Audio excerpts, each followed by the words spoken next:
Ladies and gentlemen, podcasting since 2005.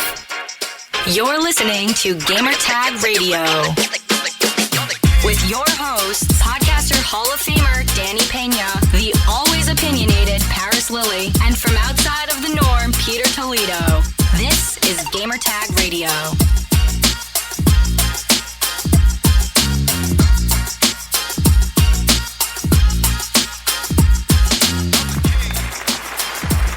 Welcome to Gamertag Radio, episode 1151. This is your host, Danny Pena, and also joining me for this episode of GTR, we have Parris Lilly. What's up, Parris? What's going on, man? How you doing? I think it's time for us to talk about some Halo Infinite, man. Yes, sir. It's been a long time. Yes, long sir. time coming, man. Can't wait. You watched the whole stream? Oh yeah, I watched the whole thing. I wound up hopping on Kind of Funny. So we live reacted to it. But yeah, saw the whole thing.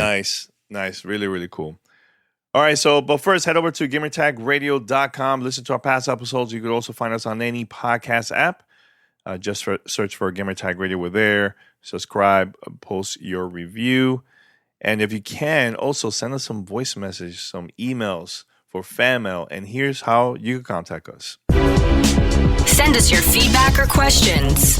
Give us a call at 786-273-7GTR. Email us at fanmail@gamertagradio.com or leave a message on speakpipe.com/gamertagradio. All right, so 343 had their live stream breaking down the beta that's coming out actually tomorrow, July 29th, and the beta is going to run for this weekend for the first time until August 1st.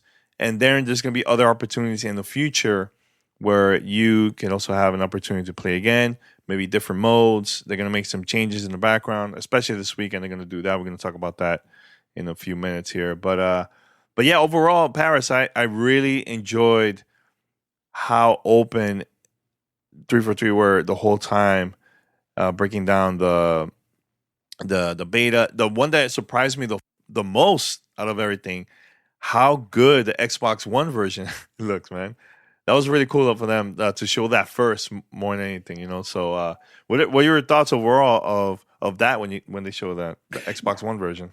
Yeah, I mean, that was the first thing that stood out to me was when they showed the Xbox One version. I even tweeted it. I was like, oh man, this is looking like if they would have said that was the Series X, I wouldn't have blinked an eye, right? So it looked really good on stream. I think overall, I love the way that they did this presentation. I did not think it was going to be live. I thought it was going to be something that was pre-taped. And the fact that they had Brian Gerard out there live, Tom French came out, a couple other people from 343, and they just riffed in real time and obviously hit their key points of the things that they wanted to show. But to me, that was a great indication that they had nothing to hide. You know what I mean? Like, all right, here's the game, real time.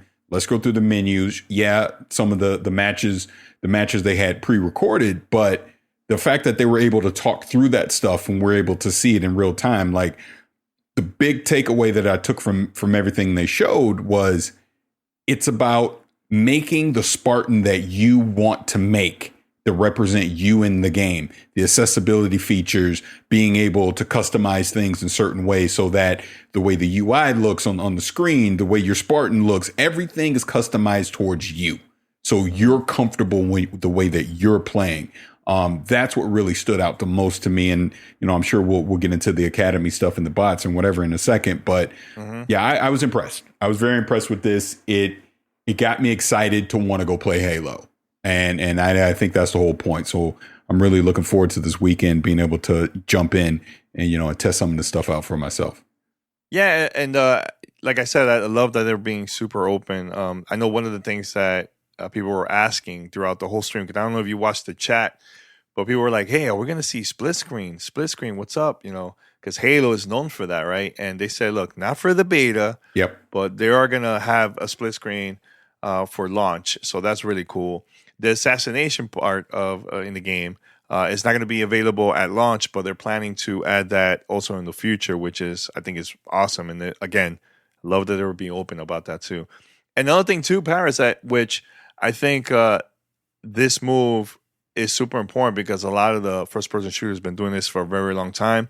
Halo's been super behind about this, but now, for the first time in the series history, now in the game, you could drop your weapons for the first time. That has never happened in Halo, which is awesome. That's really cool. Yeah, that's really cool. The other thing that stood out to me is the way they're handling this battle pass. It's this should be the template moving forward for all these games on how you implement a battle pass, because you buy it, you play it at your pace.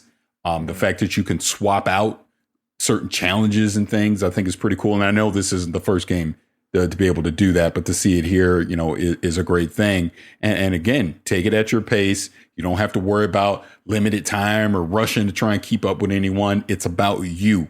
Play it the way that you want to play it. Get the rewards that you want when you're ready for them. I think it's great. I think all of it's really good.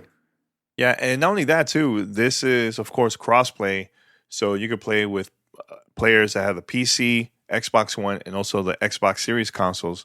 So that's going to be the first time where the game is going to have more versions out there too. So a lot more people are going to be in there, and this game, this version, the multiplayer, is also going to be free. So really, really cool, and I can't wait. I can't wait to see the changes from launch in the future, because look, like a game like Apex Legends, we've been playing that a lot now for a while. And it's also free. Respawn have been doing a great job at changing the game and adding new modes and just changing it all the time. Every few weeks, there's something new in there. Every season, something new. So the game that we're going to get to see now at launch is going to be different 2 years from now, 3 years from now. So that's the part that I'm super curious on, what other things that they're planning to add in the game. But I'm super excited. More than ever, I'm very hyped about Halo Infinite, man. Yeah, agreed. Very hyped. Agreed. Yeah, completely agree. Now, Parris, I know we're old school, man. Do you remember the first time playing a game like Perfect Dark with bots? That was very challenging those days, right? But now we're gonna see this in this game too. And as of right now, the difficulty is not gonna be hard, because they just want 343 want us to just try it out, test it out. Depending on how many people are playing it this weekend, they're also going to increase the difficulty. And I think you were the one that said, dude, the Halo Reach AI is ridiculous. It's super hard. So I could imagine what type of difficulty we're going to get to see when we play against the bots. It's a 4v4 mode that's also going to be available this weekend in the beta. What are your thoughts about that, man? Because I think that sounds freaking awesome and challenging to me. Yeah, it sounds great. It was funny because I even tweeted at Brian Gerard after they were talking about this, because they were like, if the community get, because they're going to start off, there's basically 4 tiers of difficulty, right? So they're going to start off at tier 2, like, what do you say? Maybe by Friday or Saturday or something, depending on where the community's at, maybe we'll bring it up to 3, and then maybe by the end of it on Sunday, we'll get all the way up to 4. So I just tweeted, I'm like, look, you might as well crank that thing up to 4 by 6 a.m. on Friday, because I guarantee you there are going to be some really good people out there that are just going to go right through the bots at tier 2. But yeah, I am excited to see it at the higher tiers and to see just how challenging it's going to be, which I guess kind of leads us right into the Academy stuff that they were showing off. Being able to go in there as a novice player and kind of learn the weapons. There'll be different tiers of bots in there to so you can kind of get a feel for the weapons, being able to shoot. The fact that the hit points on the Spartan lights up, so you kind of see where you're hitting, like, you want to, obviously your headshots is what you want to get. So you can kind of practice on those. And as you get to the higher tier of the bots in that, they won't shoot back at you, but they're moving, they're flanking, getting into cover, things like that. So it helps you, again, at your pace, be able to get comfortable with the game instead of jumping right into multiplayer, which, look, let's keep it real, can be very intimidating for some people. Look, I'm gonna tell you right now, I'm gonna roll in there, I'm gonna get destroyed. I already know it, because I'm gonna be rusty as hell. But at least I could probably go into the Academy and kind of, all right, let me get a feel for the BR, let me get a feel for a couple of these other new weapons, see how they feel before I jump into real head-to-head competition, and get my butt kicked. So I think them doing this, like, putting in this Academy, again, it's another great quality of life feature to get more people to want to engage with the multiplayer and at least try it out. And then obviously we know it being free to play is a huge part of that as well. Yeah. There's going to be a lot of new people that are going to play Halo for the first time. Of course, because it's going to be free. So people are going to be curious about the game. Like, oh, let me try it out. And there's also people, Parris, that don't have a Series X or S, don't have a PC. They still have the base Xbox One, and they're also going to try that out through that console too. So I'm glad that 343 added that, especially for the new crowd that have never played Halo. But I think based on them practicing through the academy, look, I could see them becoming pros. So I could definitely see that. Definitely see that. Yeah, and then also when you practice, it gives you also points. So depending where you hit, it will increase the points. So people are going to start doing that more just to practice, so they're going to get better and better with it, man. So really, really cool to see, man, about that, man. So yeah, like what are your thoughts about just the bots in general? I'm very excited about that because I just love co-op, the co-op experience on any game. So I'm going to try that out. I know over the weekend they're probably going to add some other stuff besides the bots, but looking at the schedule, I think the only day that they're going to have more hours for you to try out is the first day, actually July 29th. Every other day, it looks like it's just going to be a couple hours here and there. I know, like, for example, July 30th, it starts 12 p.m. to 2 p.m. Pacific, and that's it. That's for the 30th, right? But then again, later on that day, 7 p.m. to 9 p.m. Pacific. So time is going to be very short. You're going to have a limited time to play this, to try it out, man. So every time you go back, they're probably going to make those changes, like you said, Parris, especially those bots. They're probably definitely going to change the difficulty during that time, man. So. Oh, absolutely. Again, this is fun. It's going to be fun. I'm very excited for this weekend to be able to just try it out. You know what I mean? They've been very transparent and upfront. This is truly a technical test. Like, they even explain the reason they're kicking us off with bots is because that actually puts more stress on the servers, because they have to literally host everything on the servers when it's the bots, obviously the AI. So they're trying to stress test the servers right now to see if they can hold up before they start letting more people in, obviously expand to different modes. Because obviously by the time we get to the end of the testing, we're going to get to full on big team battle, in these flights or betas or whatever you want to call them. So this is just the first part. And they even talked about, it's going to be a limited amount of people this weekend. So not everyone's going to get in this time, but they're looking to expand it greatly, as this is moving forward. And again, I guess full disclosure for everyone listening to this, Xbox did reach out to us and basically confirm that, we'd be able to get in the beta or the flight, this weekend, so that we can be able to test it out and obviously talk about it. So everyone, can kind of get an idea. Plus we can stream it if we want, all that type of stuff. So like I said, I'm looking forward to it. It's the first taste. Like, I don't know about you, but for me, I felt like, okay, now we're getting to the next gen.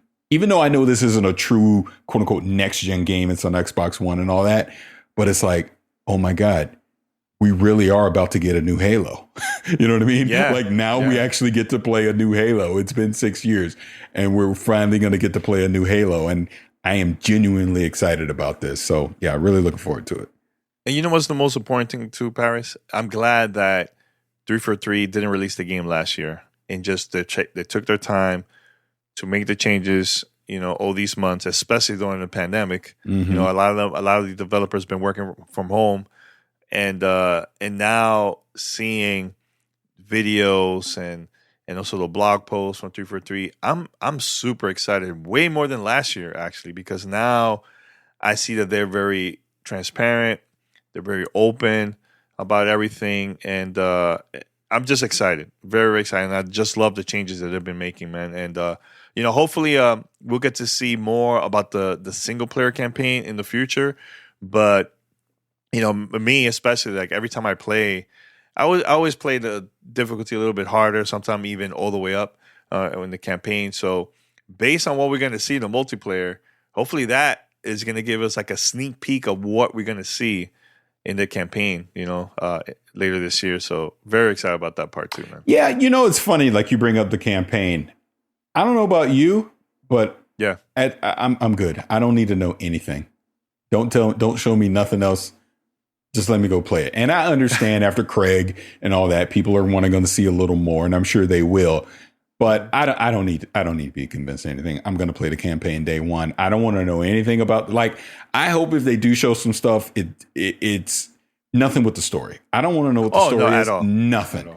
I want to go in there 100% blind. I just want to pick up the controller for the first time and just go in and immerse myself into the story for whatever it's going to be. But yeah, it's exciting. Like, it's funny. I was even thinking about this towards the end of the stream. Imagine, like, again, they've had an entire year to continue to polish and do everything. But imagine if they would have forced this and it came out last year. Oh my God. That would have been rough. Yeah, it would have been horrible. It would have been. So this is a classic example of take your time. It's pretty clear the extra year has allowed them to really refine what they're doing and really get it polished and have, again, these quality of life features in there so that everybody can pick up the sticks and go play it. And the fact that they were able to show this game across Xbox One, Series X, and PC today, that's fantastic. And look, and it's going to be on cloud too, so you can be able to play it on mobile devices, stuff like that as well. I mean, I'm excited. I'm excited. I'm definitely excited because I feel like this is the first multiplayer game that I'm excited to jump into and play, honestly, probably since Destiny, for me anyways. So yeah, I'm really looking forward to this. Yeah. Definitely. I'm 100% with you. And the reason why I mentioned about the campaign, Parris, I think they need to show something, like, hey, look at these changes. Because right now we only seen screenshots, and yes, we're going to get to play the multiplayer. I get it. But just to show the confidence, like, hey, look, this is the changes we made. They need to show that at least. I don't care about the story. I want to find out about the story myself when I play it. But you know what? Show us the same thing that they showed last year. And show us the difference. Like, okay, look at the changes we made. Look how good it is, like the graphics and everything. So that's the part that I'm saying. So I don't want to see no new enemies, none of that stuff. I want to be super surprised. Because you remember Parris playing the first Halo and finding out about the flood. Oh my God, that was iconic. That was one of the most iconic moments. Like, that's the thing that I want to experience when I play Halo. Like, not knowing anything about the story, maybe basics, but that's it, So yeah, very excited about that. Super excited. Anything else about the beta, Parris? I mean, not specifically the beta. I think we covered the ground. When I highly suggest anyone listen to this, definitely go back and watch it. Look at some of the gameplay stuff, because like they ended it with like a full gameplay match on the Series X. And that looked like a lot of fun too. And these even the bigger maps where we're getting vehicles and all that. Bro, I can't wait. I can't wait for all that stuff. I'm gonna be driving the Warthog, capture the flag. I'm gonna be the getaway car man. I'm like, come on, get in, let's go. I can't wait. Yeah, that's gonna be so good. I don't know, man. It's just in general, I feel like, pandemic aside, and obviously things that get delayed, like Kena got delayed only to September, so not too long of a delay. But, we've seen things get delayed and all that. But I kind of look at where gaming is right now. Like, I feel like there's stuff that we can't talk about yet. But I for the first time in probably the last couple of years, feel like I got too many things to play all at once. I'm trying to play too many things all at once. And not old stuff, like new games.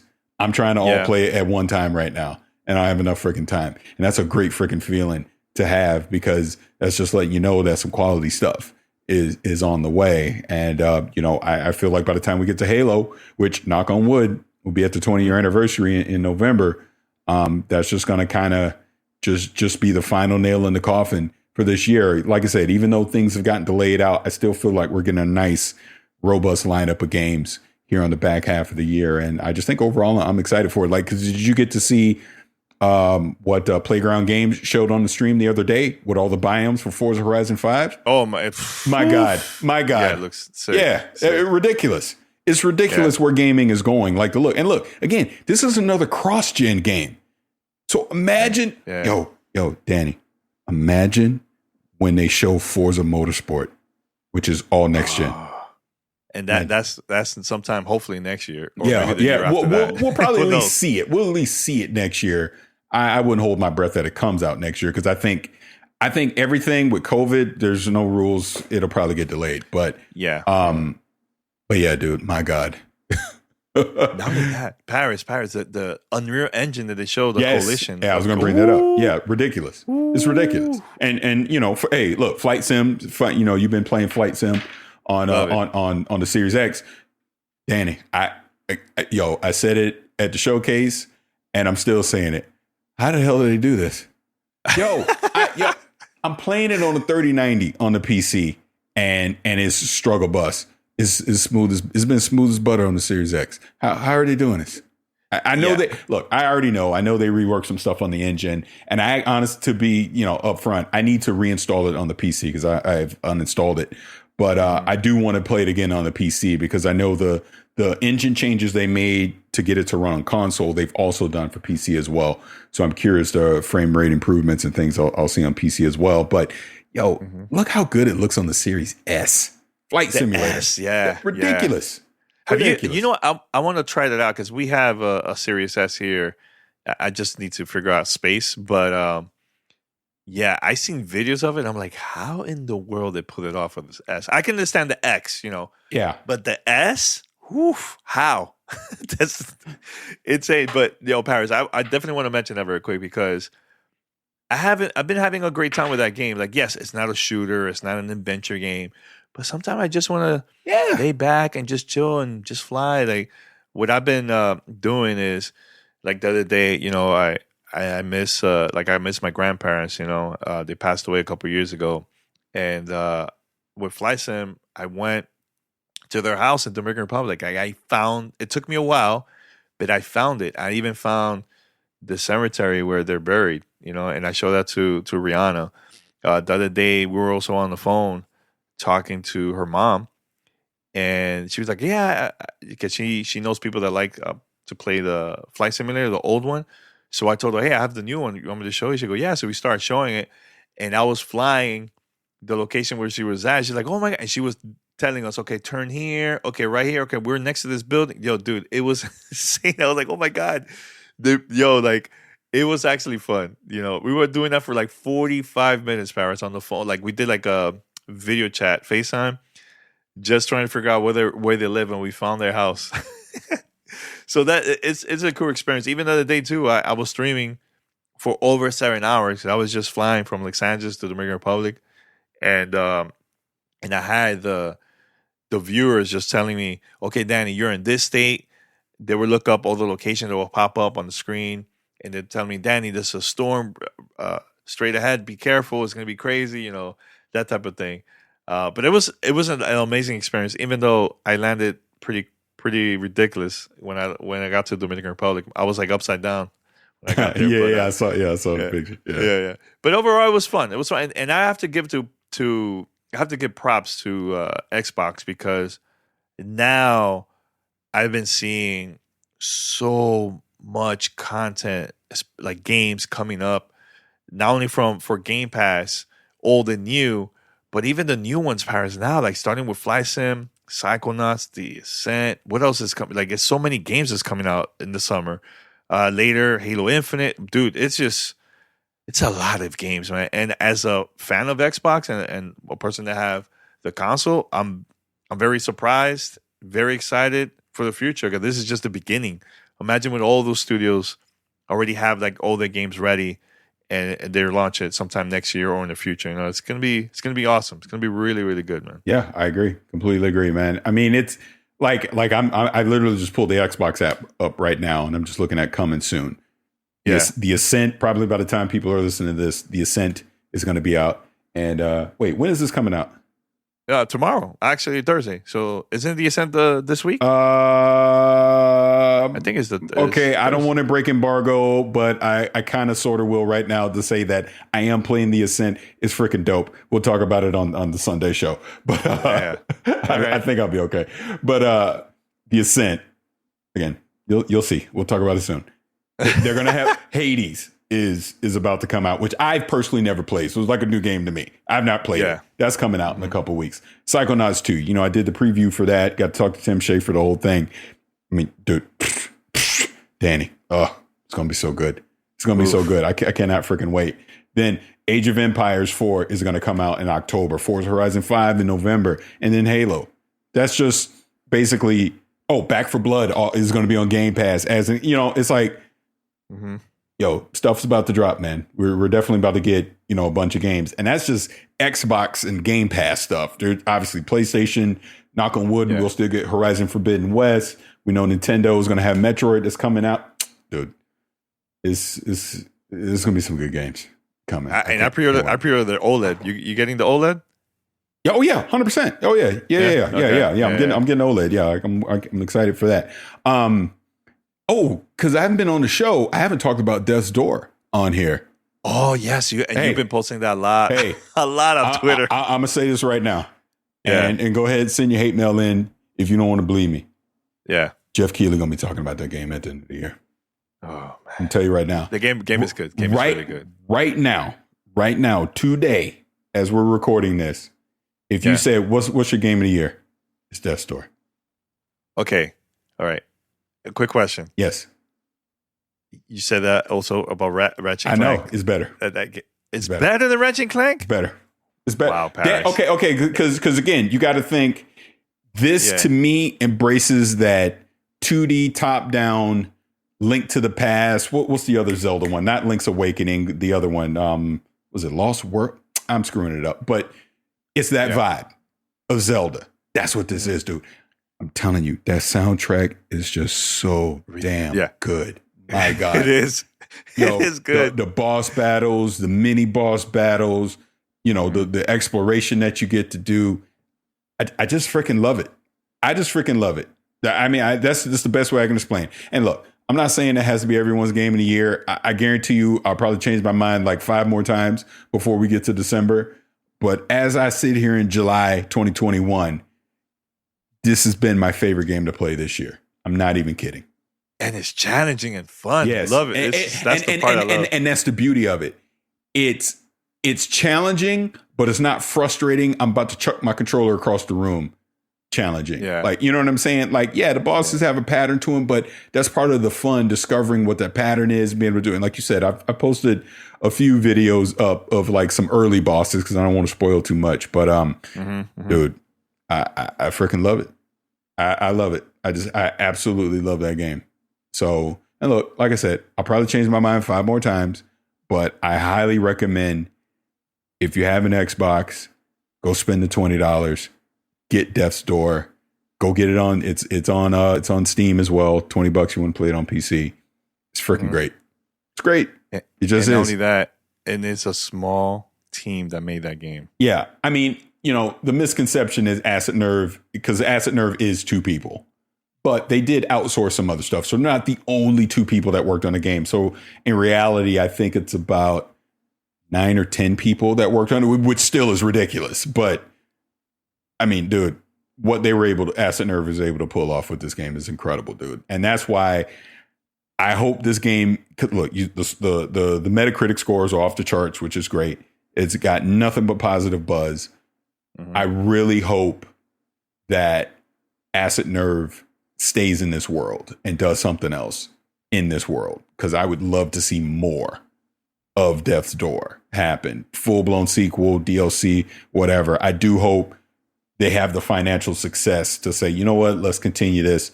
Let's do more in this world. I really hope they do. Yeah, no, definitely. And definitely check it out. I've been playing it a lot. And like you said, Parris, we have a lot of games. It's hard when there's so many games to play, man. That's a good thing. It's a good thing. Hey, you know? Hey, and I got the thing, because again, you know, my Spidey sense works both ways, the bad and the good. You know, the bad was like Anthem, Mass Effect Andromeda, stuff like that. The good, Death's Door. Danny, I got another one. I've been saying this for a year. Weird West. When that game comes out? You know what? And they just did a stream today. Lucy James hosted it. I have to go watch it after this. I don't know if they put a release date on it, but it's coming soon, dude. I don't know if it's this year, early next year. I got to go see. That's my next one. That's the next one that's on the radar for me. It is former devs that made Dishonored are making this game. It's another top down, it's like an RPG shooter. Obviously Weird West is kind of like Old West stuff, but it looks so good. It looks so good, Danny. My God. That's dope. Yeah. That's dope. Yeah. That's dope. Now I do have to say congratulations to PlayStation. I just got this press release that PlayStation 5 surpassed 10 million units sold. Yeah. Mm-hmm. Yeah, that's really good. Yeah, it's really good. And it says it's the fastest selling console in Sony's history, Sony Interactive Entertainment history. So that's really, really good. Now, they also mentioned the numbers of some of the titles from PlayStation Studios.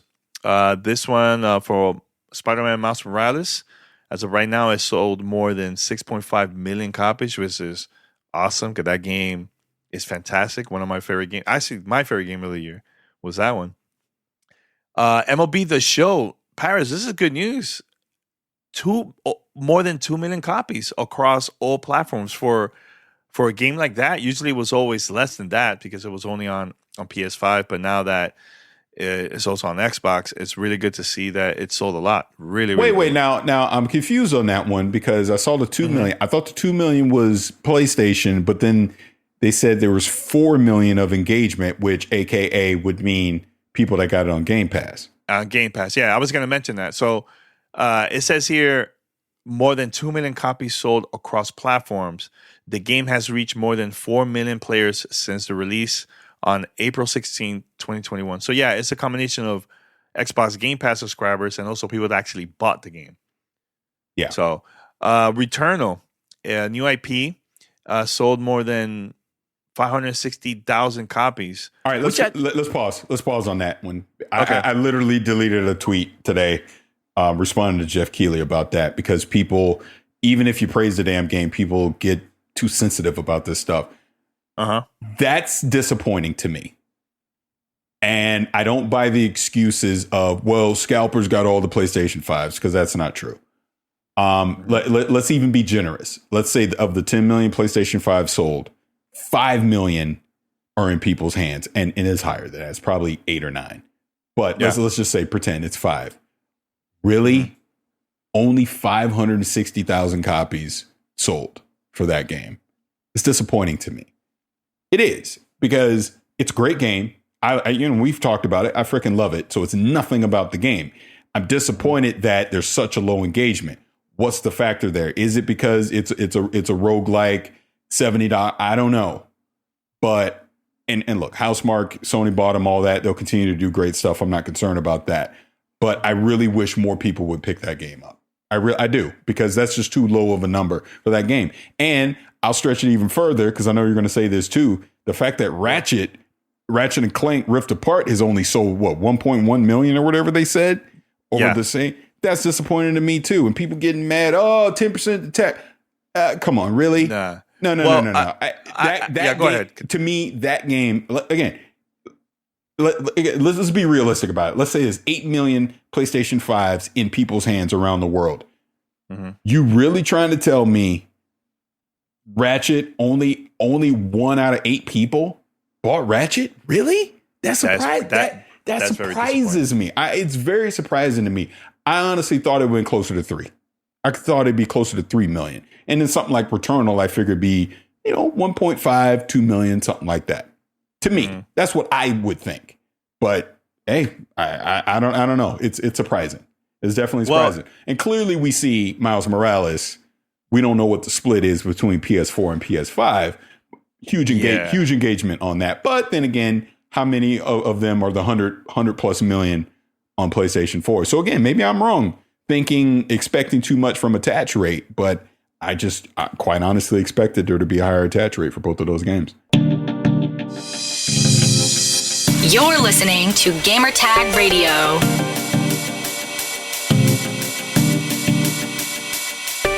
All right, this episode is brought to you by Rise, a science-based app that makes it easy to improve your sleep, to increase your daily energy. You already know, GTR listeners, I moved all the way from New York City to LA, and the time change was difficult for me. I was having a very difficult time sleeping over here in the West Coast, I will wake up in the middle of the night. I'm always online because of it. And then throughout the day, I'm just tired. I'm feeling always tired. But did you know that it's normal to feel groggy when you wake up and sluggish in the afternoon? However, it is not normal to feel tired throughout the day. And that's an indication that you're carrying sleep debt, limiting your natural energy peaks and making your dips less productive. You could become a morning person, and don't worry, you don't have to stop using your phone before bed. You can do it without buying a new mattress or supplements. Rise uses scientific, fact-based approach to help you get the sleep your body needs. It's built around the two principles that sleep researchers agree most effective how we feel and perform, and that's sleep debt and circadian rhythm. Sleep debt is the only sleep score that matters, right? Tracks much sleep you owe your body relative to your own unique sleep need and helps you pay it back. Your circadian rhythm dictates your personal energy peaks and dips throughout the day. Rise not only predicts your daily energy schedule, it helps you take control of it. Rise works by pulling historical data from your phone to tell you your sleep needs, track your sleep debt, and determine the best time for you to go to sleep. Rise can also pull data from any apps and wearables you already use. GTR listeners, like I said, I always have a very difficult time to sleep. And like I said, I'm always having issues. Like I'm always feeling tired during the day because of it. But here's one thing that helped me, and this is also going to help you. Call to action for you, GTR listeners. Rise helps you realize your potential with real results, real productivity, real performance, and real well-being. Go to risescience.com/GTR and download the Rise app today to try out free for 7 days. Most Rise users feel benefits in just 5 days. So try it out to learn more about your sleep and energy levels, plus feel better, all for free during the trial. Whether you want to become a morning person or be less exhausted during the day or improve your productivity and daily energy, Rise is the power behind your next best day. That's risescience.com/GTR to try the Rise app free for 7 days. This is Gamertag Radio. Voicemail at 786-2737-GTR. Well, to defend Ratchet & Clank, the game only been out for 2 months. The games that I mentioned here has been out for right. The one that's been successful has been out, like Miles Morales, November, MLB The Show since April. So on that part, we got to wait to now all the way to, give it a couple months to see if it increases the number. But it is disappointing because we've been seeing so much marketing on this game, not only online, but there was also video TV ads like on ESPN and other places, So that part, I agree with you. It is disappointing. This game is so good. And this is a next-gen only game. So strange. Now, about Returnal, honestly, Parris, the marketing in this was very strange. There was no ads. There was just strictly word of mouth. And even the preview, do you remember there was no journalist? It was just posted on the PlayStation blog. Really? PlayStation blog? And not having actual journalists who have this game. So then everybody got it. And it got great reviews, right? But not everybody's going to get into these type of games, though. Like Returnal. For some, it's like too difficult. They don't like that. But I feel like Sony should have marketed this even more, and they didn't, honestly, man. They didn't at all. Like, where have you seen any ads about that game? I haven't seen any ads. Everything was just word of mouth. I heard about this from you and from other journalists. That's it.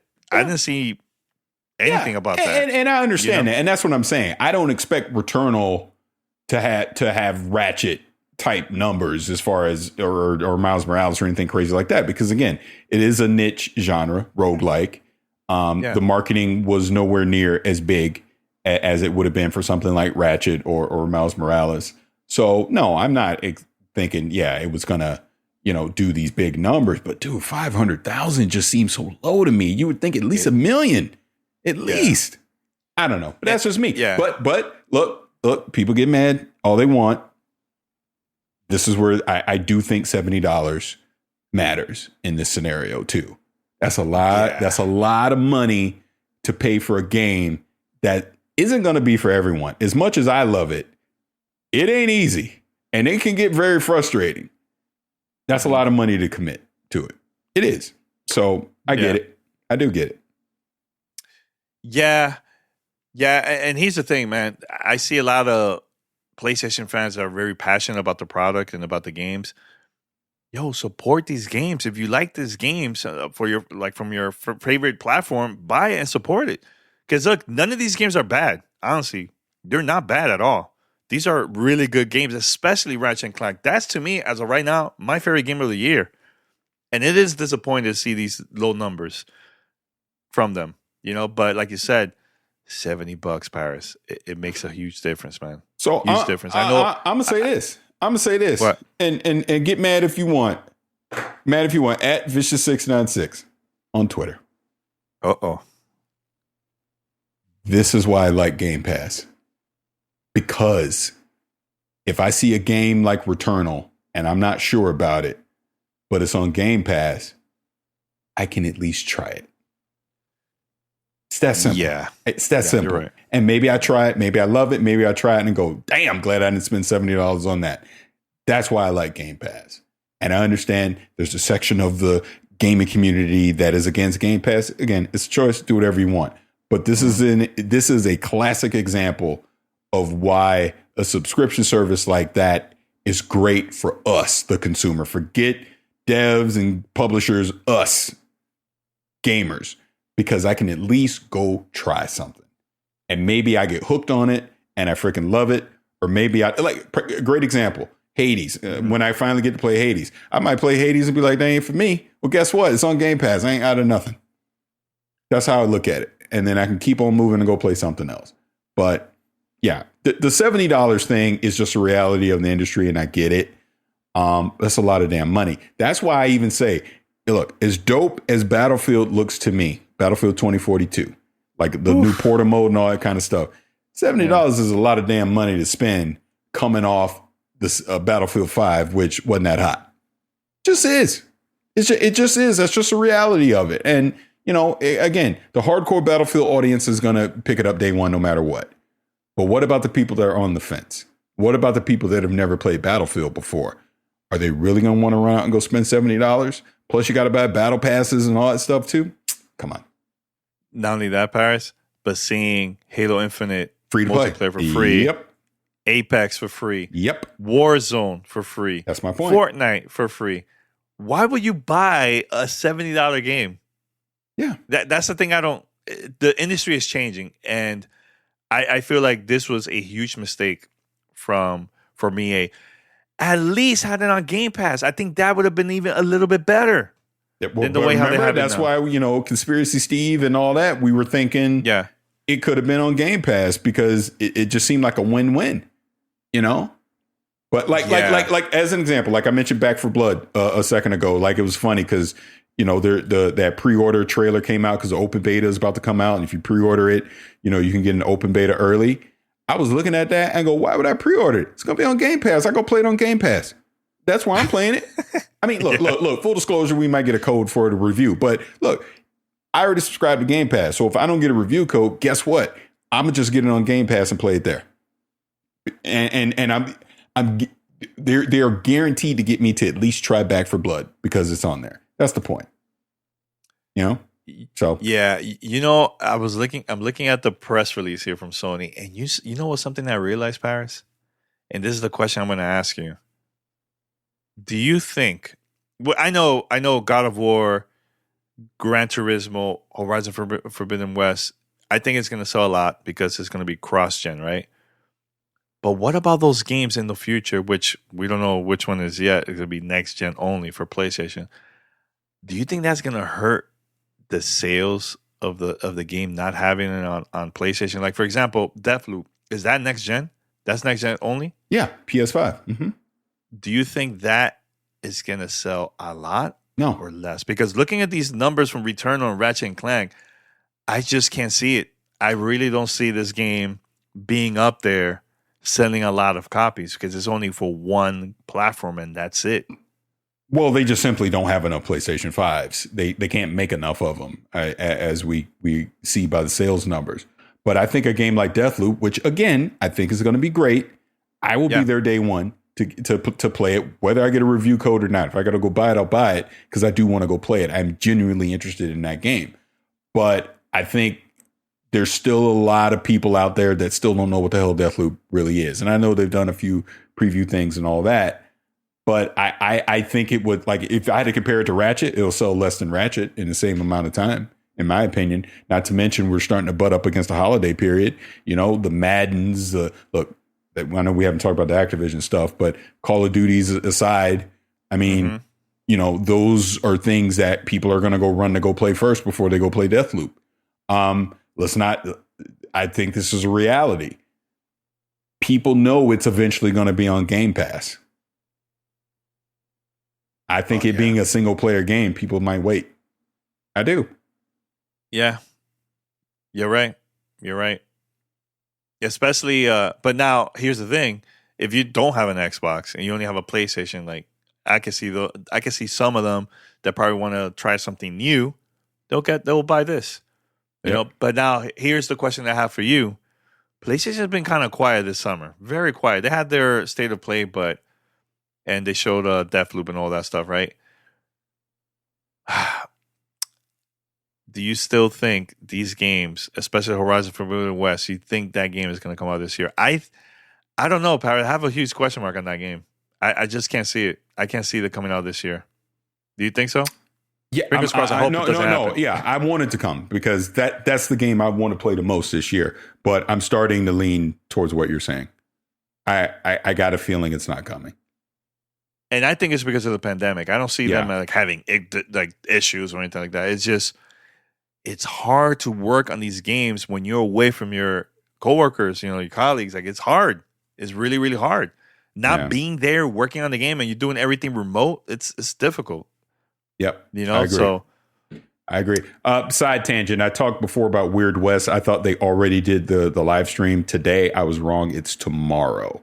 So by the time people listen to this. Yeah. So hopefully tomorrow on the 29th, they'll do that live stream and maybe they'll put a release date on it. This is Gamertag Radio. Voicemail at 786-2737-GTR. All right, GTR listeners, we're going to continue with the show, but first let's talk about our sponsor, Oregon State University Ecampus. As a Gamertag Radio listener, you know what it's like to be part of an engaging online community, and at Oregon State University Ecampus, creating that type of environment for students around the world is what they do best. Join a worldwide network of students as you pursue your degree online with Oregon State, an innovative provider of distance education. With more than 80 programs to choose from, you can advance your career by earning an in-demand degree in fields like computer science, business, and digital communication arts. Just like Calais Bigford St. Pierre, whose environmental sciences bachelor's degree program traveled with her from Alaska to Australia, from Hawaii to Europe, and many more places in between. Now, GTR listener, this is your opportunity. Every time you ask questions about, how to create podcasts, digital creation, YouTube, all that, I always tell people, look, go right now to Oregon State and choose from many as 80 programs to choose from there, and check it out. Learn about the university. And I always recommend for people to check it out because, like I said, I wish I had something like this back in the days when I started. Now it's a lot easier, and you could learn from the faculty here. And believe it or not, Oregon State Ecampus is ranked number 4 in the nation for online education by U.S. News and World Report. And all online programs and classes are developed by the same world faculty who teach on campus at OSU. So take action, GTR. This is what you have to do. Go to ecampus.oregonstate.edu/GTR to find the program that fits you best. Is it you want to be a YouTuber, podcaster, want to learn more about editing, this is the perfect place. Once again, go to ecampus.oregonstate.edu/GTR. We would like to thank Oregon State University Ecampus for sponsoring this episode of Gamertag Radio. You're listening to Gamertag Radio.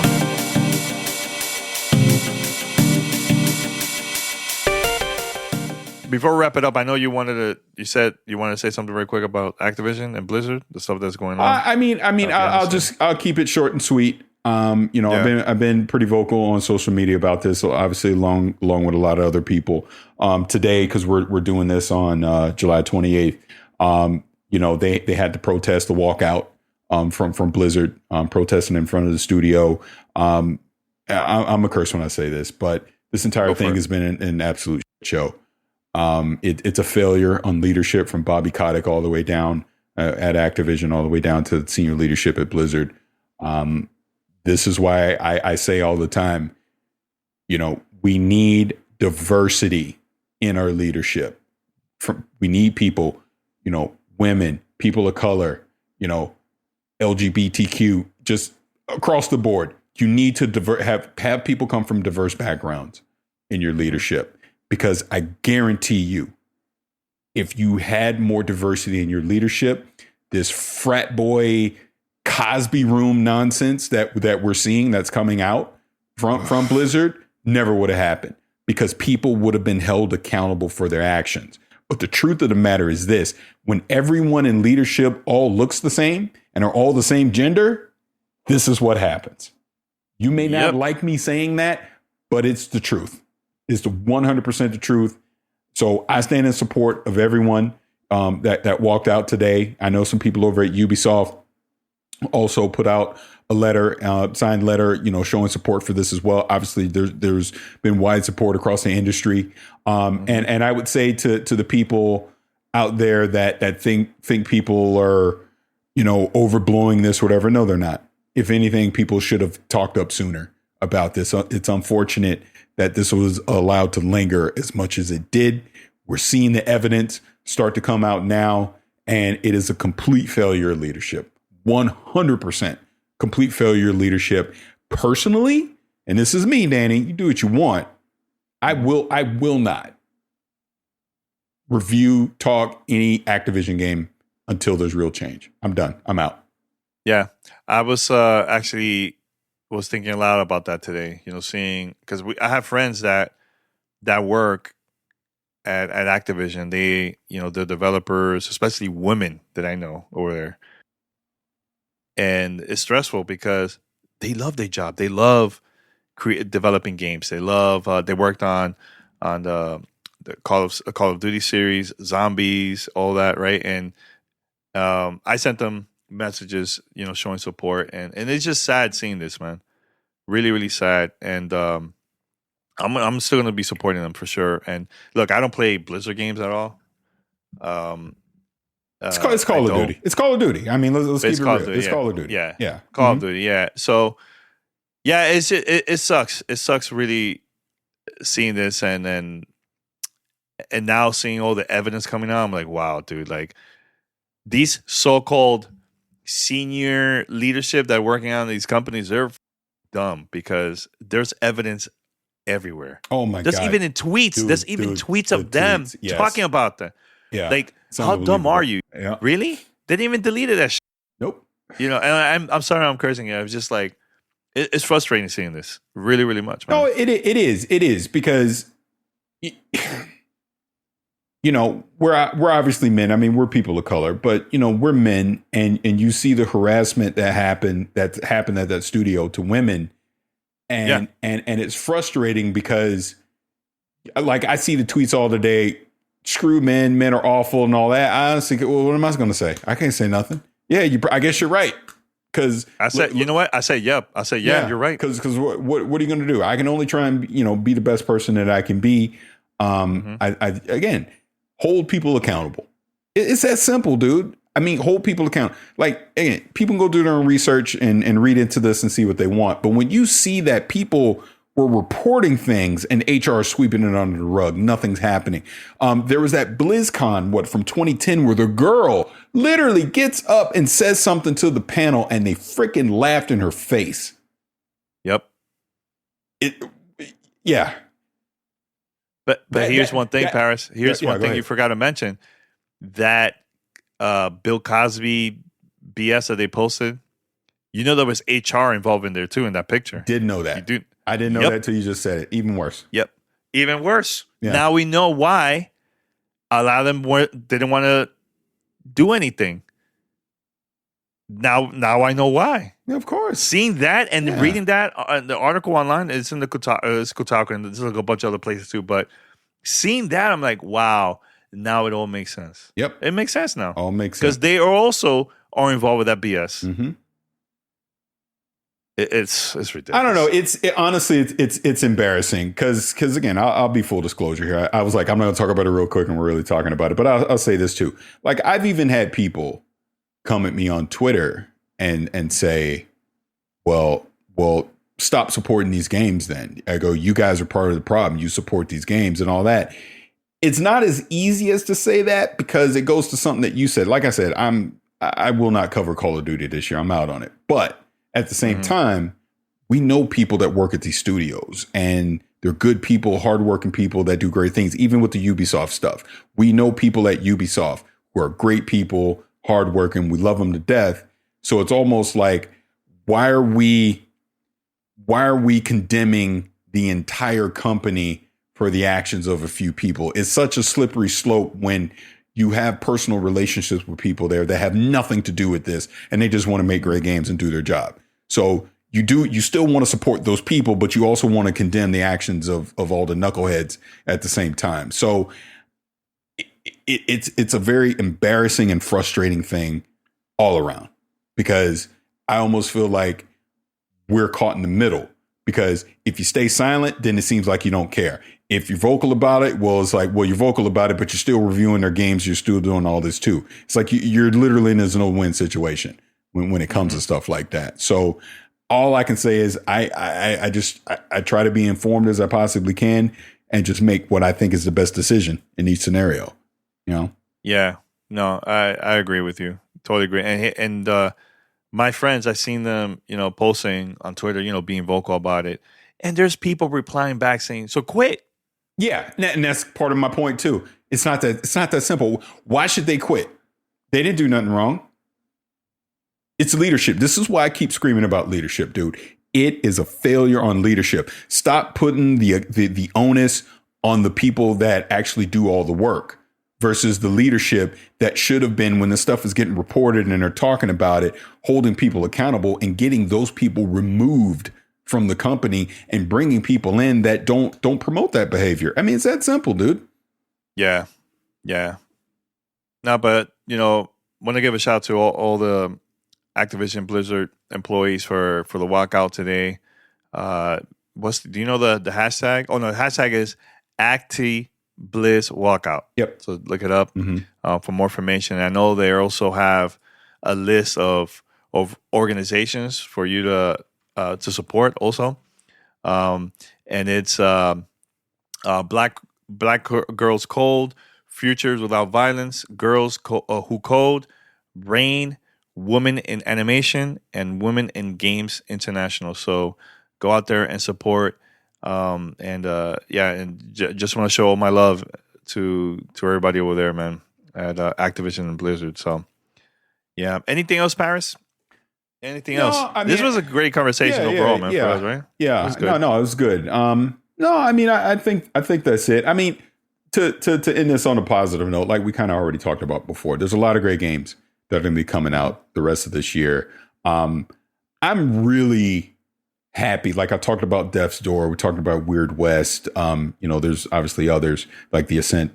I'm really excited about AA and indie gaming right now, because you're seeing so many dope games come out at that level from these small studios, and they're doing these innovative and unique things that, man, I mean, it's exciting. And Like Tunic is going to be another one that's going to come out. Like Kena, even though it got delayed a little bit, is another one. I freaking love these smaller games. I do. I really do. Yeah. And those are the people that we got to support, man, because that's where a lot of the innovation happens in this industry, is at that level. And you know which one I'm waiting for it too? 12 minutes.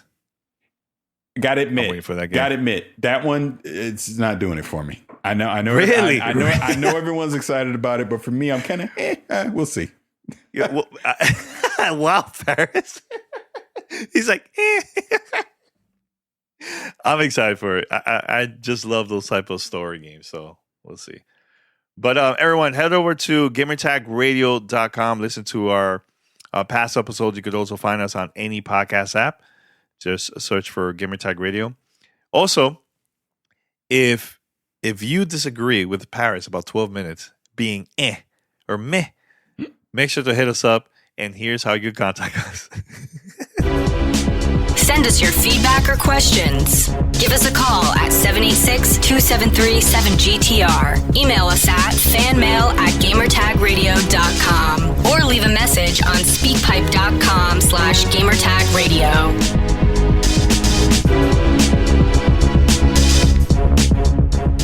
All right, so we're back here, and everyone, thank you for listening here. And by the way, I'm going to be out for 2 weeks. So this week, Parris and P are going to be recording, and most likely you guys are going to be talking about Halo Infinite, the beta, right? Impressions? Yeah, because we would have played it by then. So yeah, we'll talk about it. There might be other stuff too, but that's going to happen, and I'll be back. I'm probably going to be recording some stuff during the trip I'm going, so stay tuned. Everyone stay safe. Much love to everybody. Thank you for listening to the episode of GTR. Make sure to go to Discord, discord.gg/GTR. Until next time, we're out. Peace. Thanks for listening to Gamertag Radio. Be sure to like us on Facebook and follow us on Twitter.